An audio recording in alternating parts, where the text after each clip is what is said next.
Now, let's start with the panel discussion, and I have the honor to welcome here on stage. Please come to me. Natascha Hooft, International Pricing and Revenue Management at SNCB. Hi. Please take a seat. Then Gonzalo Romero, Head of Revenue Management, Renfe. Celine van Gucht, Head of Revenue Management, Eurostar. Hi, Gonzalo. Hey. Hi. Fanny Dalmar, Commercial Director, Lyria. Hi, please take a seat. And Laporte, Director of Products and Innovation, ExPretio. But I think he is coming in 1 minute. So, hi, sorry, Fanny, please take a seat.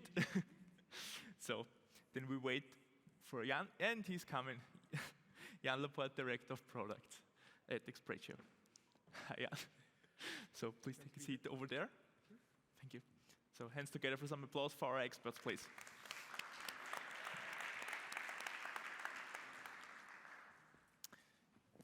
So, great to have you here on stage. Let's start with the introduction. So please, every one of you, introduce yourself in some sentences. And please give us a statement on what role does revenue management or maybe pricing models have if we want to attract people to rail or to public transport. Maybe you would like to start, Fanny? Yeah. Yes. Sorry, just the mic. So I think it works? Yeah, on. Perfect. Yeah, I think pricing and revenue management are quite linked, are a key factor of success to modal shift from air to rail, and this is quite our main challenge. Yeah. Hello everyone.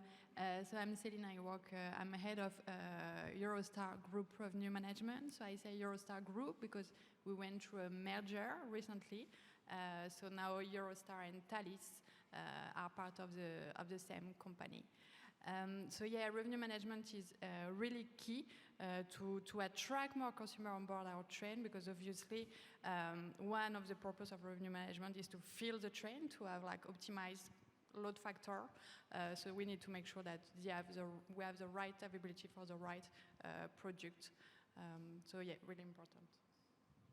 So hi everybody, Gonzalo here. I'm head of revenue management for Renfe, the Spanish public-owned railway company.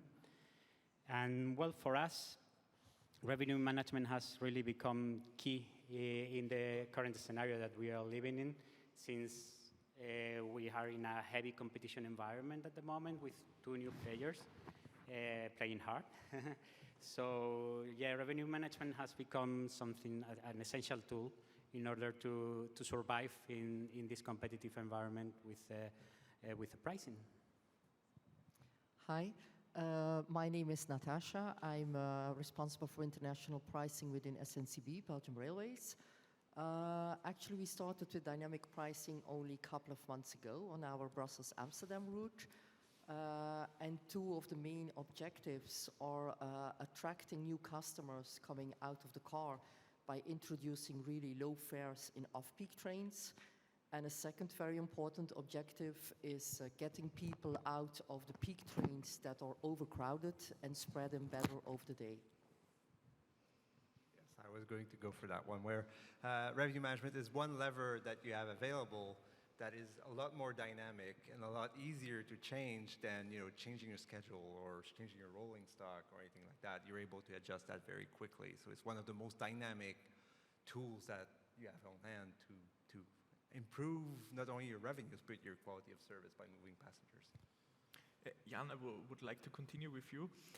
Can we go a bit more in detail? Give us an overview of all the aspects revenue management can have. Right. Well, as you all know, I'm sure because of this conference, if the incremental cost of transporting an extra passenger is basically almost nil. So if you basically were going to sell at €1 any seats that's left, you would still make that much money. That would be all revenue. But of course, you don't want to do that because, well, it's in a way giving bad habits to customers, reducing the value of the actual product you offer. But it's also not using price as the differentiator to select the right passengers. You know, as you said, someone who doesn't care is going to with his backpack for the weekend, while someone needs to be somewhere now or this afternoon. That seat is more valuable to that passenger.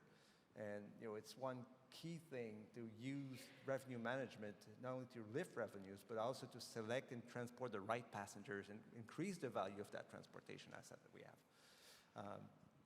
And what we could say for rail especially, it's only a question of one O&D, but we use the same equipment, many stops, many markets compete for the same transportation resource. So it's also a question of which market do we favor, how do we price them and use price, or even in some cases restrict transportation for some markets that are in conflict to optimize or facilitate different passenger flows.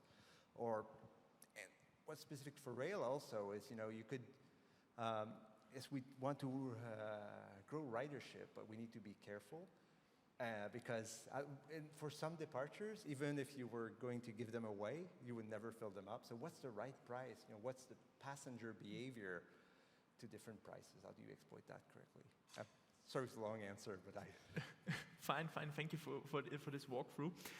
Natascha, you started, as you said us, at SNCB with dynamic pricing, but in an NRT system, so non-reservable ticket. That means open access, of course. So can you tell us, you said us which routes, but can you tell us what are your expected outcomes and why did you do it? So really typical for our trains, as you say, that they are open access trains, which means so that customers, the normal ticket is valid a whole day, so they can really choose what train they want to take. The inconvenience of that is that, and of course, a lot of people are taking the same trains, so the peak trains are overcrowded or were overcrowded. And that's why we started some experiments with dynamic pricing this summer, offering what we call then train-bound tickets, so that are then tickets at a more a less expensive price, but the customer has to choose his train. And then thanks to that, in off-peak trains, we offered a lower price and then stimulate customers, as Jan said, that don't need to be there at 9 o'clock because their meeting starts, but that can arrive at 10 or 11 to travel a bit later and take then a less expensive ticket. So that's great, and we have still the flexibility for the full fare and then the dynamic pricing for the price-sensitive customers. Fanny, you have both in your system, NRT and IRT, I think? Actually, yeah, we are working with both. So we are mainly IRT, which means integrated reservations ticket, which is really powerful compared to a non-reservation ticket because it's more comfortable for the customer. He knows where he's seated, and you know where the customer is, in which train he is. So you can adapt capacity, you can adapt the offer. So yeah, it's much more powerful, and that's the way you can do full yield, I think. Yeah. Celine, you at Eurostar only have the RRT, I think? Yeah, so for Eurostar it's not really a problem because, well, we need to have booking, passengers need to have booking to board all our train, and especially on the London route, the model is closer to an airline because we have really like security process, passport checks, and all of this. So yeah, for us, like it's easier to have like adapted prices for off-peak trains or the trains that are less full than peak trains where we can really maximize the revenue. So we are quite lucky with that. And I think for revenue management, so obviously the price is a lever for the demand, but capacity adaptation is quite important as well to be close to the operation, especially the one that are working on the transport plan, to see like how the offer can match the demand where we need it, and the price is more like the variable adaptation. So yeah, revenue management for me is really in the middle, even if we know sometimes it can be really difficult to adapt the transport plan. Yeah, for us, we go through that direction as well. Thank you. I take a look if there are any questions. So please use this opportunity with great experts here. Raise your hand if you have a question. We'll continue, of course. Gonzalo, what can we learn maybe from other industries in revenue management, maybe the aviation industry, for example? Yeah, well, before joining Renfe, I worked with Lufthansa. I worked doing the same thing, but for Lufthansa for a few years. And I also work with Ibis, with the car rental company. So I find it funny because the way they do revenue management is very different from the way we do it.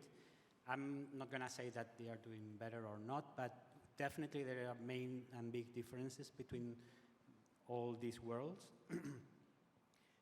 For example, something that the airline industry has explored and is way more ahead of us, and I don't know if all the different railway companies would need this in their revenue management systems, but they are very used to connecting flights. I mean, it's very common for the airline industry to connect the different flights and to use more than one flight and setting up the prices based on that and having a proper system doing pricing specifically for connecting flights. That's something that I think that the railway industry is lacking a little bit behind. I'm not saying that we don't do connect trains, we do, but I think that the revenue management and the pricing world is not really adapted to connecting.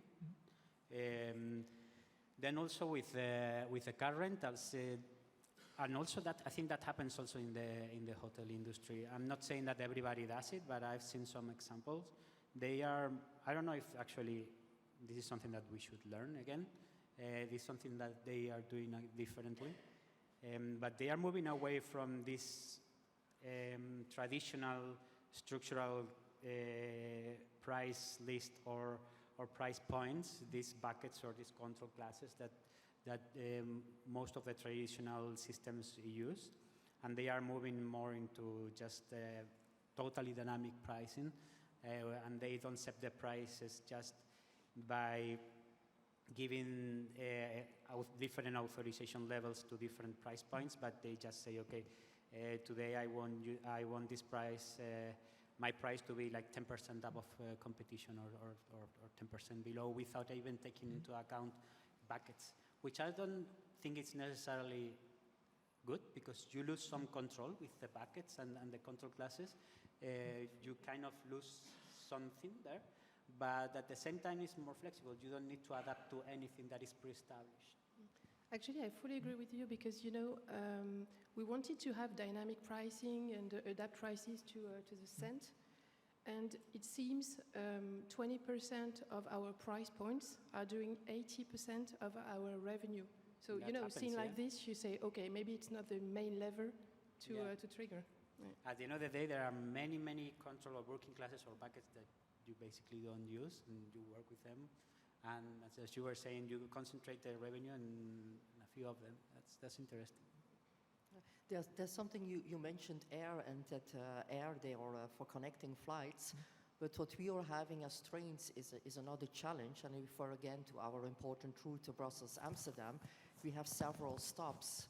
So the train is stopping at several places, and we do not only have international customers, but also domestic customers.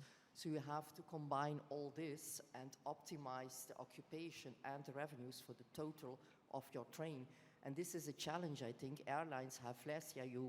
Yesterday I took a flight Brussels-Vienna, there's only one flight, whereas when you travel by train there are multiple segments and you have to optimize the whole journey, which is a challenge as well, I think. It would be definitely an extra challenge, because not only you have to combine all the different ODs that you have in your train, but you have to combine them with the other ODs of the other train of the connecting.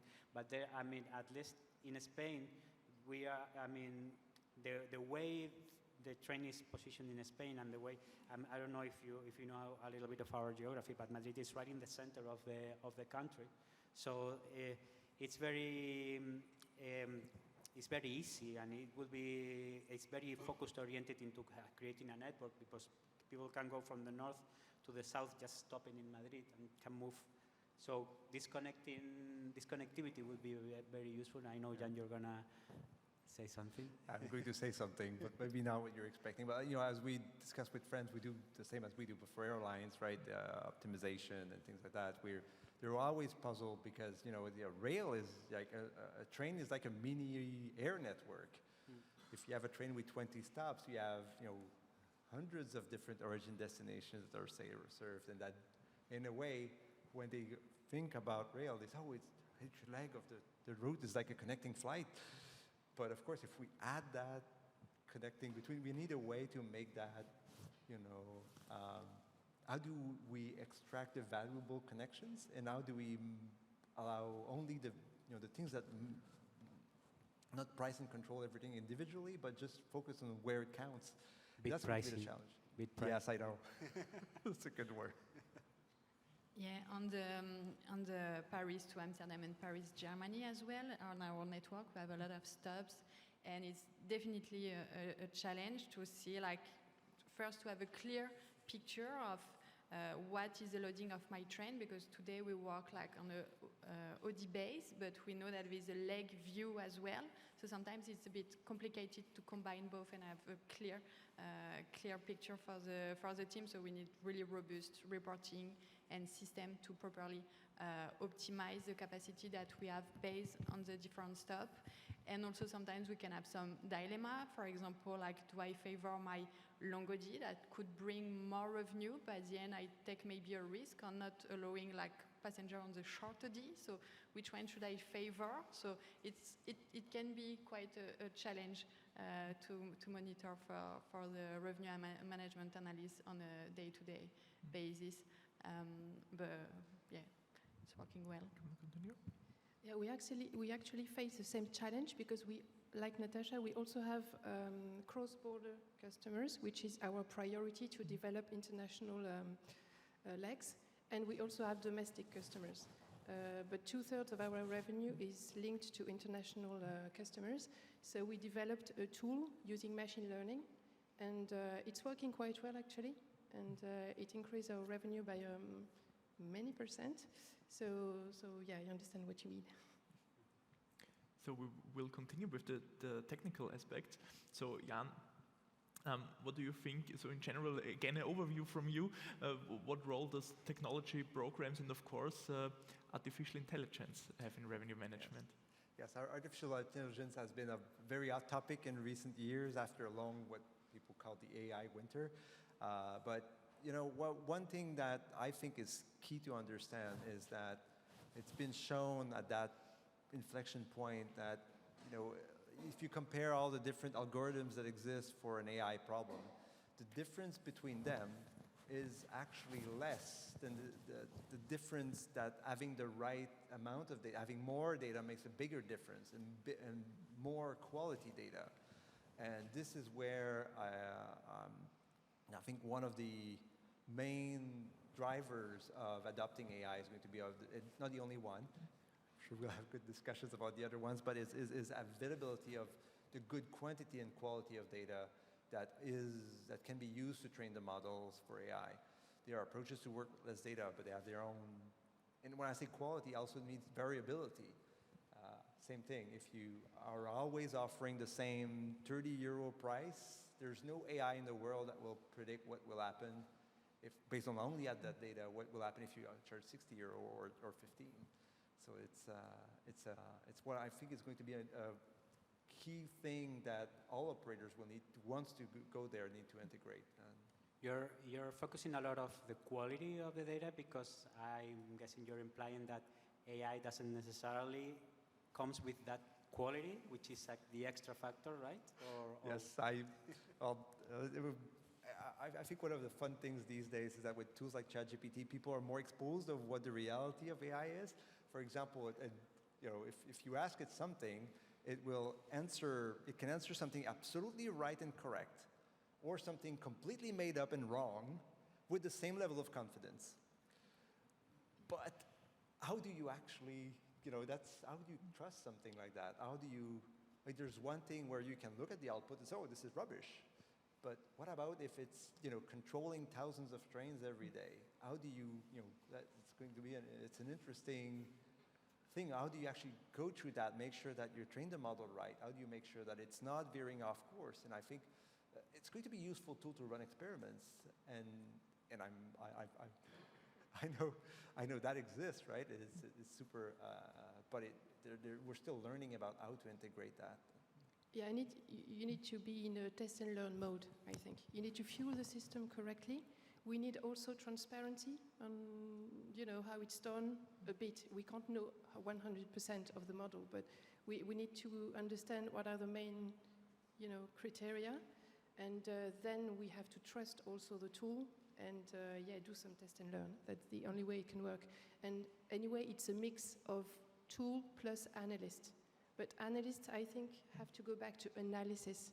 And so we have to allow them that. And to allow them that, you need to plug a tool in some way. Yeah, for me, the revolution about AI didn't happen yet in the revenue management world. I think we're still quite far, unfortunately, because some of the challenge we have are still quite basic, having like the right system, are they working well, no bugs available, having the right reporting and so on. And today when I discuss with my colleagues, I don't know any operators that are fully relying on forecast and optimization that are provided by the revenue management system, Optimizer. So it does, a lot of work is done. All the suppliers are really investing into that a lot of time, the teams, a lot of test and learn, but so far it's more test mode. For Eurostar side, we are lucky before COVID, we have like our trends fully optimized. So I think we are, quite rare in the industry having that, but since COVID, we are really struggling to go back to the level where we used to be. So our revenue management became more manual, so we are still trying, but it does take time. So yeah, still waiting for this to happen, because I think obviously it would be really benefiting the teams. They could spend more time on analysis, understanding the trends, fine-tuning the strategies, working on a lot of other commercial projects. But we are not there yet. I know one operator who remained on forecast-based optimization through all of COVID, but they were using very, very heavy safeguards on what it would output. Again, it's this idea that, yes, there's the machine, but there's, how the humans can interact with it, and it's an important balance. It's, of course. And I think another complexity, there are so many factors. Of course, the revenue management is one of them. But we mentioned the pandemic also several times, and now what we see after the pandemic, people are traveling massively. Train, green transport is hot. So sometimes you all have to combine this, and it's difficult then to find out, the fact that I'm having more passengers. What is the reason for that? There are so many factors interacting, and that's also a complexity we have to deal with. I'll go with maybe a contrarian view on the pandemic. One thing that was good, however, out of it is that it forced a lot of operators to try things, and it became a habit that let's try things and see the results, and I think that is a good thing, because that's how we move things forward, and I think that's just trying to find a silver lining in all this, right? An interesting topic, I think, is also the customer segmentation. So what is your experience on connecting between dynamic pricing and the customer segmentation, or what are the challenges in that? Maybe you want to start, Fanny, or someone else? Yes, I can. Yeah? I mean, we already use customer segmentation because it helps us to have a fair range adapted to them. So, for instance, a youth offer, a senior offer, and so on. We have 3 classes of comfort, so it helps us to define the offer. But I think the next step would be really to be connected to customer data to predict the demand more accurately. That would be the next step, and we are not quite there. I don't know if you are. No. No, on our network Paris to Belgium, Netherlands, and Germany, we do have some dedicated product for youth and senior that are really good leveler, especially when we have some distressed inventory towards the end of the booking horizon. We fine-tune quite as well the availability for groups, because groups brings a lot of of volume. So this is what is done at the moment, but we are rethinking at the moment our offer because as I explained, we went through like this big merger, and the idea would be to align more our offer. So it's something that will be that is currently rethink during internally in the company, but it's definitely a great leveler to optimize the loading and obviously the revenue for the train. But same venue, we are not there yet. Something that in Renfe's particular case helped is because of the competition environment we are now in. It's actually something that came good out of it. Is that in order for us to compete in the new environment that we were developing, we actually decided to launch a new brand, a low cost brand, low fare brand, as my colleagues from Wigo were saying before, and I think that's accurate.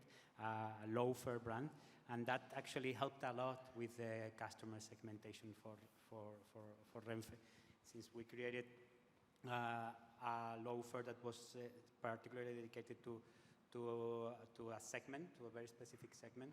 That was very helpful for us to do a correct segmentation and to divide the customers into the right product. So that actually was good for us. Yeah, the different segments do have different needs, and thanks to pricing, you can answer this needs. There's the businessman that needs to be there 9 o'clock. The meeting is starting, so come back, travel peak. Doesn't always know when the meeting is finished, so that's why we then offer to them a flexible ticket, so he can come back whenever the meeting is finished and doesn't have to wait, oh, I have a seat booked at 4 o'clock, but now it's finished at 3, or it's taking longer, it's finished only at 5, so we give them the flexibility. Whereas then the value for money customer, then he is able or willing to travel at other times to say, yeah, I take that train, I travel cheap, so that's the segmentation. Also youngers compared to adults, also important segmentation. So now we have enough time for some questions or an input from the audience, if there are some.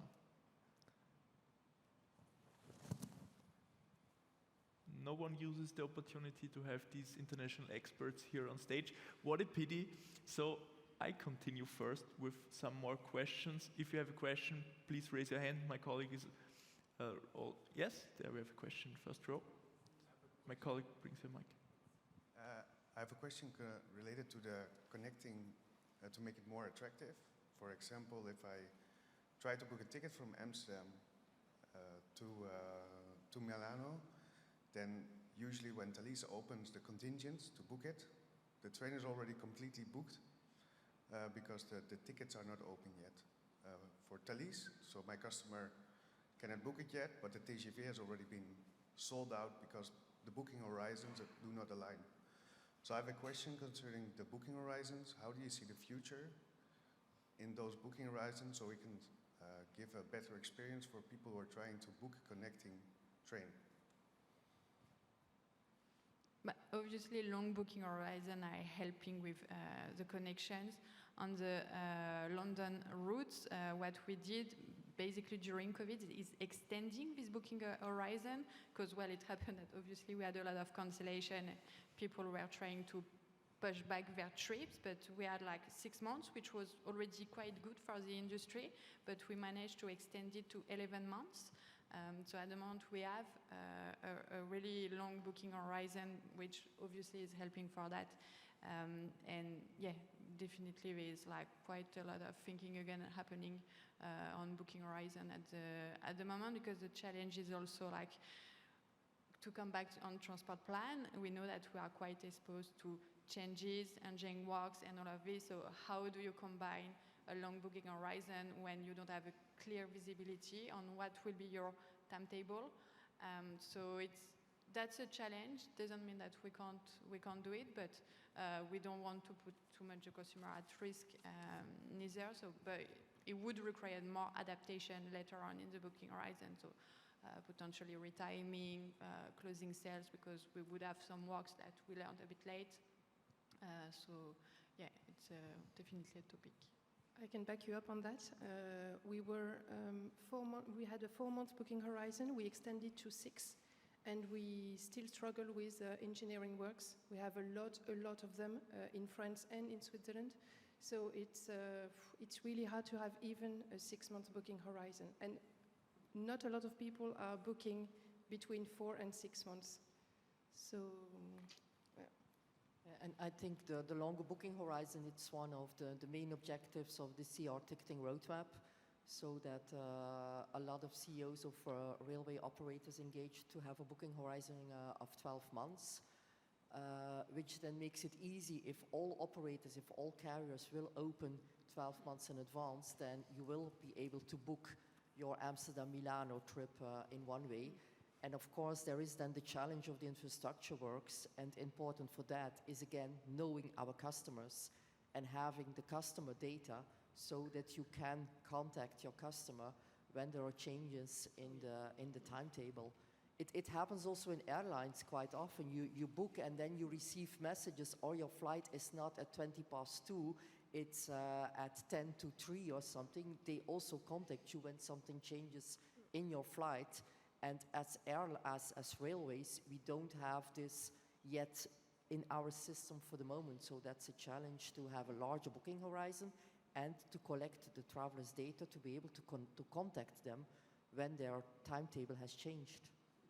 That links a little bit what you were asking before about segmentation, because we, as revenue managers, would love to have these advanced bookings, and we'd love to have a long booking horizon, and we'd love to try to get people to book in advance so we can do a proper revenue management on the trains, and work more on the segmentation. By having long booking horizons, we'll be able to do a better segmentation of the demand. So yeah, I think everybody here would love to have really long booking horizons, and that helps a lot our work. Yeah, I think having a longer booking horizon actually allows you to cater to new passenger segments, like tour operators or tours that are planned, because people bought their plane ticket a year in advance and they want to book their entire trip. It gives you access to those, especially for more leisure routes. and especially when you are facing air competition. Oh, yes, absolutely. What I wanted to add is that we are working out solutions between operators to have dedicated offers, and when a customer wants to, to travel from London to Geneva, we can offer him a flexible offer. We can recontact him, so we are, choosing priorities and doing some works on that. And I think the short booking horizon as well is putting more weight on the revenue management system, in the sense that when you have a short booking horizon, for example, 3 months, so everyone, obviously your customers are waiting for that. So the day you open, you have like huge level of sales, which means that you need to be quite confident that you have the right revenue management strategy, because like it's going to be difficult to adapt. While when your booking horizon is longer, you have more time to fine-tune your strategy based on how you see the bookings coming. So that's already like a safety from this perspective. So thank you. Are there any other questions or statements to this? So, yeah, over there. Hi, I'm Valerie, and I work for a startup. Thank you very much for this interesting panel. My question is on using competitor pricing data, basically like real-time feeds of airline prices at for the requested travel date, or also when you have competition on a specific flight, also within Eurail. Are you doing that already, and how easy or difficult is that? Yes, we are. Yeah. I mean, it's a common practice, and I think everybody does it, to to scrape the prices from the model competitors, so from the rest of the rail competitors, and I'm sure they are also doing it with us. So I think everybody that lives in a competitive environment is doing it, and also not even when you're competing against other train companies, but also intermodal, like my colleagues were saying before, that sometimes you have to compete with air and with flights. You can scrape also their prices, and there are some competitive situations where you need to position yourself in pricing against flights. So yeah, it's a very common practice. I'll complete Gonzalo's answer and say that, price is one thing, but, service, frequencies, the right schedule, and, the amount of seats that you have at your disposal is also part of the equation. It's just not, some people think it's price, but when you do this, it's the entire picture that counts. Yeah, the tricky thing is to know how to react when you see something from competition. We have an integrated tool which is quite nice because we have price tracking from air competition, which is integrated into our RM tool. But really, airlines are not a danger for us for the time being. But when they will be aggressive, we need to know how to react, and this is the more difficult thing. Yeah. No, I was about to say, for us, we definitely do track our competitor prices as well. I think what we need to consider too, because on the London routes, most of our competitors would be airlines, and on the Paris, Belgium, Netherlands, Germany, it would be more like bus or car sharing, so it's quite different, and obviously we don't offer the same service. So it's something to keep in mind when you are comparing yourself to the competitors. And I think, at least on the London route, we are quite followed, obviously, by the airlines, and it seems like we are more setting on the market, and they follow what we do. So it's something to keep in mind. But obviously, when, if competition comes, we need to be ready. So yeah, very key. I could mention that we have data from several operators, and we did for fun just to say, what's the real effect of competitor prices on demand? And surprisingly, for most passenger segment, not that much, at least not for a given departure. It's more something that goes over time. People, it's like, if you've ever seen that, but if you change the price of a coffee, people won't stop buying it until the end of the month comes, and then they realize. So it's the same thing also. It's not like one departure. It's about the bigger picture. What's your positioning, longer term than on a single departure date. Yeah, prices for sure is one thing, and it's a very important thing. But if you have a very good price, but you don't have a good product, it's a combination of everything, and all aspects are important. And then as trains, we do have huge advantages compared to airlines. You arrive in the city center, the frequency. Looking again at Belgium, Netherlands, we will have, by the end of next year, 32 trains a day in each direction running. So that's our unique selling advantage, that you can have a train every half an hour. So that also plays a very important role. Price, okay, but product, punctuality, arrive in the city center is also very important elements. So thank you. Are there some questions? So I think we have time for one more question. So there is no question, no statement. Then maybe I have a question to you. I think in the most European countries we are struggling a bit with the capacities in the rail network. So you do dynamic pricing in open access, but do you think there's a trend to NRT? So is open access dying?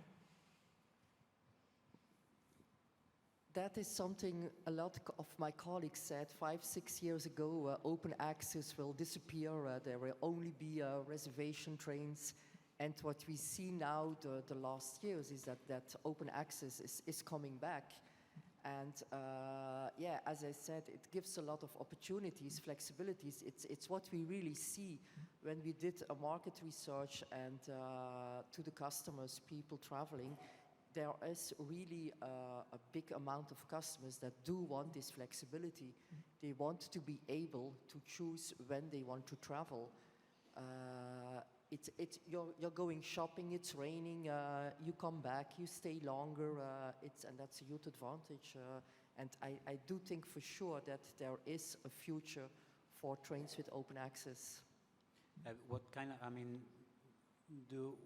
do you do about pricing on those open tickets? I mean, do you do dynamic pricing on them, or is it a fixed price for open tickets? Yeah, actually what we start doing now is a mix of both. So you do have the flexible tickets that are valid all day, and they of course have a higher price level. But next to that, we start introducing then yielded fares with then different price levels, which then are linked to a certain train. So it's a combination of both, and then you can attract in the same train both the customers that want the flexibility with the customers that say, no, I want the cheapest price, and then of course we also force them to travel in an off-peak train.